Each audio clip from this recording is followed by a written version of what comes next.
Hello, good evening. You're watching London Tonight. We've got a jam-packed programme for you, including... Heathrow says extra planes will fly through the night as relieved travellers flood back to the capital. It's just been hell. No one tells you anything. It's a nightmare. But we're home. But there are still thousands of people stranded abroad and many here who just want to go home. 9 go on trial for Britain's biggest ever jewellery heist.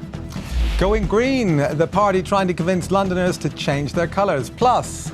In World War II, the average age of the combat soldier was 26. In Vietnam, he was 19. 25 years on, we find out why Paul Hardcastle's releasing a new version of his hit, 19.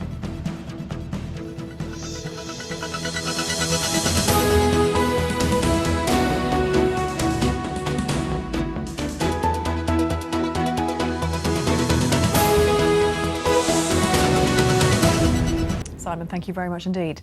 Now, it has been 25 years since producer Paul Hardcastle made #1 with his anti-war dance mix 19.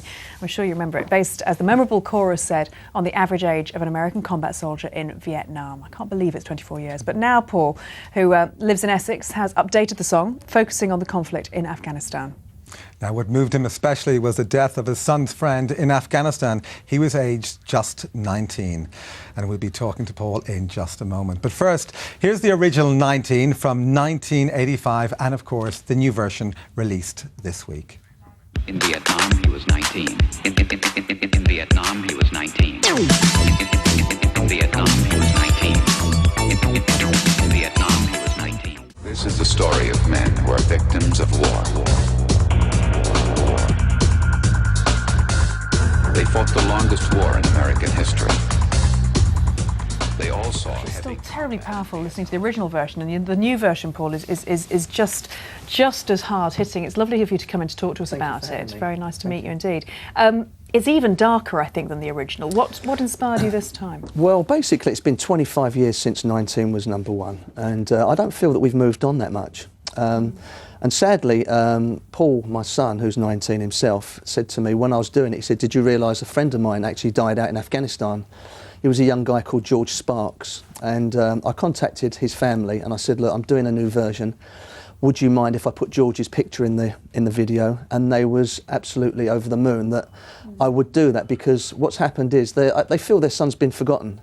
You know, they were supposed to have a park named after George in Epping, and a few weeks just before it was going to go ahead, apparently a few of the people from the council decided to sort of veto it, so it never happened. So a family has lost their kid, and basically 2 weeks before then they've told they're going to get something, and they didn't. So I promised them, I said, listen, I will keep George's memory alive and his name alive, and that for me is basically the reason I'm doing it.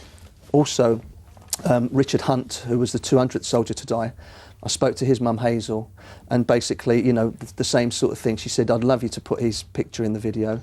And it's just keeping their memories alive. And we will be actually sort of using some of the profits for it, you know, for these people that have post-traumatic stress disorder. And I guess my only problem is there's an election going on, and it's put it to the back a bit, and it would be a shame if just because of an election all these people didn't benefit from what I'm trying to do. I suppose the sense is there's always a procession when we hear of casualties and deaths from Afghanistan and from Iraq.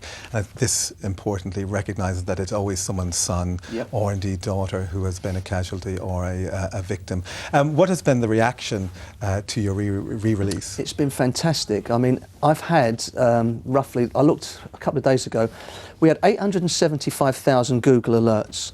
We've been on ABC TV in America. You know, it's been a whole round the world thing. It's not only just about records in charts, it's about awareness. And I do feel that we've actually got, you know, the message out there quite a lot. You know, if 3 or 10 people looked at them Google alerts, that's 10 million people who'll know about George Sparks and Richard Hunt. And I feel that I've actually sort of really kept my promise. But I'm not stopping here. You know, we've had the newspapers on now and stuff like that. So it's not one of these things like last time, like, you know, straight into #1. It'll be a thing that carries on for a while, but it's important that we remember these kids. You're right, Paul, and it's very good of you to come in to talk to us about it. Very nice to meet you. Thank you very much indeed. Thank you. Time now to find out what's coming up right after us. Here's Alistair. The planes may be back in the air again, but thousands of stranded passengers aren't. From Baltimore to Beijing, British holidaymakers, schools...